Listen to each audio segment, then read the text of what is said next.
Jerome Bettis, 2015 Pro Football Hall of Fame inductee, won a Super Bowl with the Steelers, joining us from Atlanta, flying the Notre Dame colors.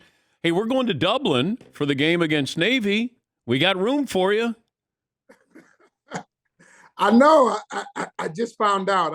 I'm going to try to make it work. Unfortunately, my son's high school football season starts up, so I've got to be a dad and be in the stands and watch him play. What position does your son play? He's a wide receiver. Oh, so he's not going to fall in line and be a running back because nobody wants to be a running back anymore. Yeah, he quit. He quit me too. I mean, I'm just saying the running backs gets no love. I mean, my own son, but he is 6'2.5". So I mean, it's probably not in his wheelhouse. But nobody wants to play running back anymore. Okay, explain what's going on in the NFL and how that's affecting careers here. So let me tell you how it all started. It started because college football went to a more wide open style of football, maybe let's say about 10 years ago, right? Everybody started to want to throw the football around. And what happened was the high schools saw that. And then if you're a high school kid and you want to go to college, you're looking at the landscape. If you were 6'2", 220 pounds, all the colleges wanted small running backs. So you went to linebacker and instead, right? So now what we see happening after all these years is that if you don't go to Georgia, Alabama, Michigan, Wisconsin, Ohio State, you're not going to play running back if you're 215, 220 pounds, right? So now these kids, the talented kids, are switching positions. And so you don't have that full range of running backs that you can go all over the country and get a 6'2", 220-pound running back that can give you 25 carries a game. Those guys don't exist anymore unless you go to those 5 or 6 colleges, right? So now if you're a GM, you're saying, okay, well, I don't have that special running back that's in the draft this year.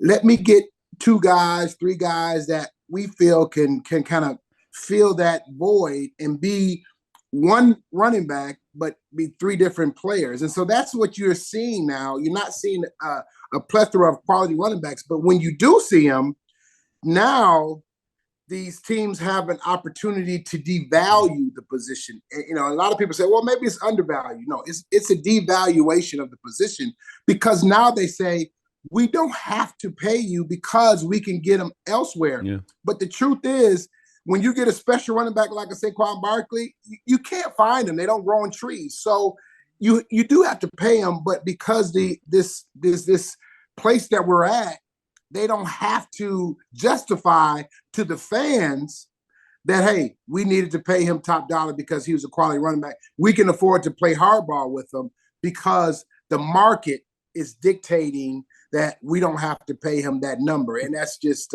it's a terrible situation. But how would that affect you if you were in high school of playing that position? Because you say to yourself, one, I see what's happening, right? If I get to the NFL, it's probably not going to be very lucrative for me. And 2, there's not many colleges that want you. If I'm 225 pounds and I'm 6 foot, I only can go to maybe 5 or 6 schools and play running back. So yeah. I've got a better shot at playing linebacker. Then I can go to 100 schools and I can be 6'2", 230 pounds as a linebacker, and I can play anywhere. So if I'm in high school, it's very limited where I can go and play. Did your son change positions? Was he a running back and then became a wide receiver? Well, he kind of grew out of the position. So he played He played wide receiver first year of Little League, and then he went to running back, and then he got too tall, and then he went to wide receiver just out of necessity because he was almost 6 foot and all the other kids were 5'7", 5'8". But I also wonder about the middle linebacker position, Bussy, because you had Brian Urlacher and Ray Lewis. I mean, go down through NFL history, and it's littered with great running backs and great middle linebackers. Nobody is speaking out on behalf of middle linebackers that, nobody cares about them anymore, but they are about running backs. Yeah, it is. What's happened is this change to the passing game has really eliminated. It's already totally eliminated the fullback position. That's already totally gone. And I think that was the Peyton Manning era that really kind of ushered out the fullback. And so now, because the math and the numbers say you throw the football, and as a result of that, everyone's gotten smaller because now you need to be more athletic, you need to move around, and you need to protect and all those kind of things. So now you're not running the ball that much. You have to play in coverage. So now my linebacker, I need him to be more of a defensive back and linebacker. So I need him to be 225, 230, maybe 240, but he's got to be extremely fast because I need him now to cover these tight ends who are no longer tight ends. They're glorified wide receivers. And so now the game has switched because the emphasis used to be running the football on first and second down. Now the emphasis is passing the ball on first and second down. And it's changed the way these athletes look. Now you don't have a 250-pound, 260-pound linebacker. You don't have a 320-pound offensive Yeah, but tackle, is it going to change, though, anymore. Bussy, where a team goes, hey, you're about speed and finesse. We're going to be power. And, we saw this with the Titans, and it's worked for them. But I wonder if you get a team that just says, we're going to be different than everybody else. We don't have a franchise quarterback. We're going to have a good offensive line. We're going to run the football. We're going to keep you off the field. And we're going to, play really good defense. I think that's the recipe for what you're going to see in Pittsburgh. I think Kenny Pickett is going to be a special quarterback. He's still developing. And while he's developing, I think you're going to run the football. You got to run the football. So yeah. I think you're still going to see that philosophy quite a bit. But you have to have that special running back. It's easy to say we're going to do that. But,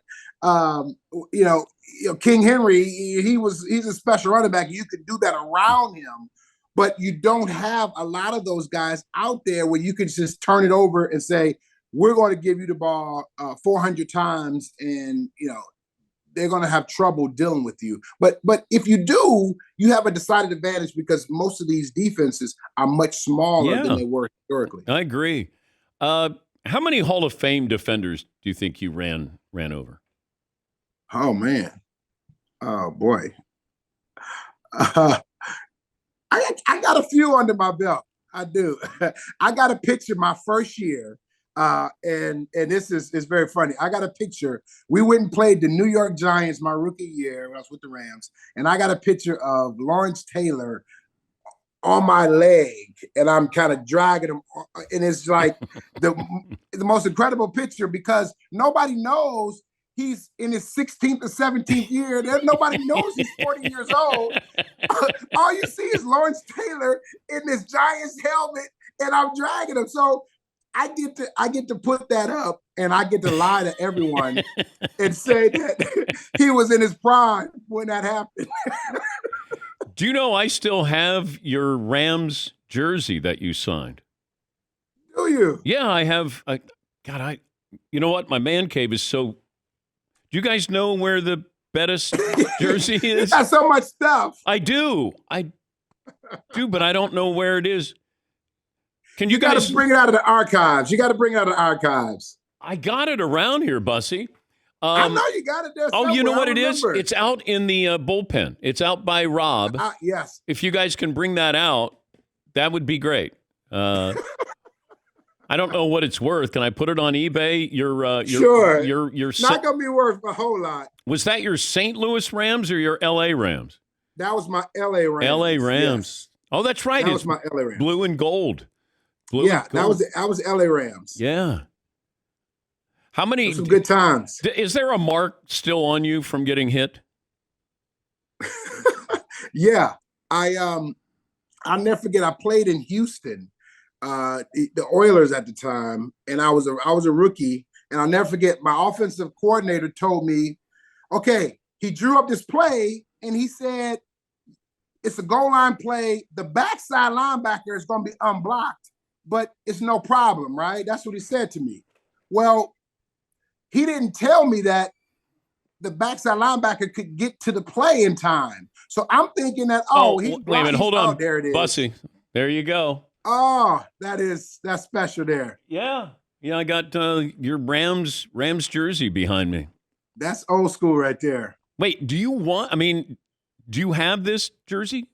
I do. Oh, I do. okay. All right. So then you don't need it. I do. Absolutely. Okay. No, I do. All right. I do. All right. Just want to make sure. I'm nostalgic. I always Okay. I have one. For all your teams? That's right. Okay. Absolutely. Okay. So explain the play. So he told me that the backside linebacker is unblocked. No worries. You can still score a touchdown. What he didn't tell me was that the guy was going to be able to hit me.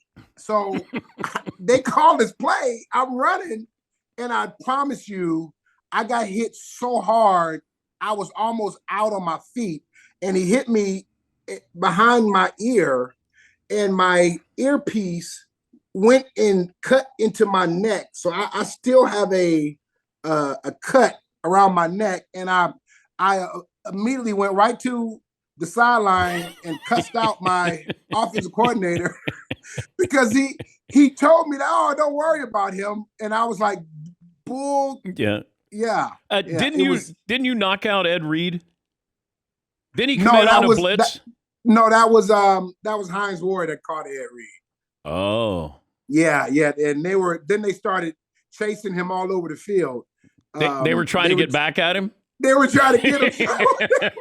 Him and Rob Woodson was on that team too. They were chasing him all over the field trying to get him. Just trying to hurt him purposely? Purposely trying to hurt him. Yeah. There were a lot of teams that wanted to purposely hurt Hines Ward. There was. Right? And that's why he should definitely be in the Hall of Fame. I mean, he's one of those great wide receivers who could block just as good as he could catch it. Why did you pick number 6? Okay, good question.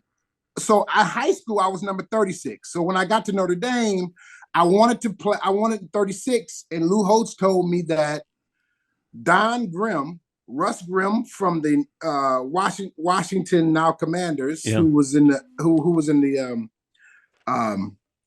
offensive lineman in the Hall of Fame, his younger brother, Don Grimm, had number 36, right? He said he's a senior. I can't take a number from a senior. So I said, okay, well, Rick Meyer had number 3. And then you had Dorsey Levens, who was there. Rodney Culver had 5. Dorsey had 4. So I said, give me 6. It was either the 3 or the 6. I couldn't get the 3. So I said, give me the 6. And that's how I ended up with 6 at Notre Dame. Would you be okay if Notre Dame joined the Big Ten? You know what? Yeah, I would be, but I don't think it would ever happen. You know, I believe there was a time when they actually reached out to the Big Ten. But at the time they weren't a research school, and the Big Ten, I believe, if I'm correct, denied them entry because they weren't a research school at the time, and they didn't want to split the research money with the school that wasn't a research school. And so I think that's kind of happened, if my math is correct. But if it happened, I wouldn't be upset with it at all. Do you remember telling me the story about when Urban Meyer was thinking about Notre Dame, and he didn't even stop into South Bend? I think he wanted to get 2 players in to Notre Dame who maybe wouldn't qualify normally with the academic standards. Does that sound right? But he wasn't going to get what Lou Holtz got, and he didn't even stop through South Bend. He went straight to Gainesville, Florida. Yeah. Is that right? I do. He said at the time, I guess Coach Holtz, the deal that Coach Holtz had, I thought he could get 2. Yeah. And he only wanted 1. Urban Meyer only wanted 1 guy who from a grade point average might not be at the highest level. And so he wanted 1 guy that he could maybe have that opportunity to get in. They told him no. And he said, well, I mean, why would I fight that when I can get 25 in at Florida? Why would I do that? And so, and it was, it really hurt. But I understood his situation, but also understood Notre Dame's but he's only situation. asking for 1. But the problem is once you get that one, then you want more. Yeah. And so he goes from Utah to Florida with no stop in South Bend. With no stop in South Bend, and he said he really, really wanted that job, but he couldn't do it. So yeah, it hurt the program, but I think we got a really good one now. So let's keep our fingers Maybe crossed. I'll see you in Dublin. Bring your PXG clubs if you come over there. Absolutely. I saw that sweater, man. I was looking at that like, man, I need to get that sweater. That's pretty cool, man. Yeah. I just got my new PXG club, so the Gen 6s. So I'm looking forward to playing with them. Well, I know that you love your golf. Bussy, good to talk to you as always. Thank you. Good luck to your son this year. Thank you. Appreciate that. That's Thanks, Jerome Bettis, Hall of Famer. We'll take a break. Last call for phone calls. What we learn, what's in store tomorrow, right after this.